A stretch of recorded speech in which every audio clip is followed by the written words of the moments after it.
Guys, good morning. Hisense 32 inch. Ang problema nito ay, ang trouble niya ay ito, backlight driver. Wala kasi siya, wala namang problema yung LED niya. Kasi nagtry akong ilagay ng LED ganito para malaman kung sira ba yung backlight niya, yung LED niya. Ganun pa rin, nag-flash lang yung LED, tapos yun, nagpo-protect na, nag-o-off para ma-bypass yung protect niya.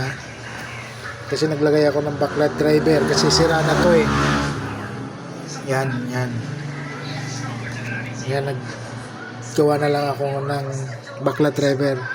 Gagawin nyo yung IC nito,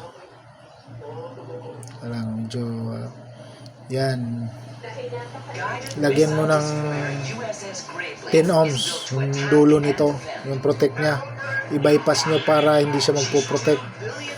Kasi pag wala ring LED, nagpo-protect siya, kaya bypass nyo para makalagay kayo ng LED driver. So yan, okay na siya. Nag-alagay lang ako ng 10 ohms kasi walang data nito walang lumalabas sa Google pati sa YouTube wala akong nakita. Yan, okay na siya, hindi nagpo-protect na. Yan, buhay na. Hindi na siya nagpo-protect.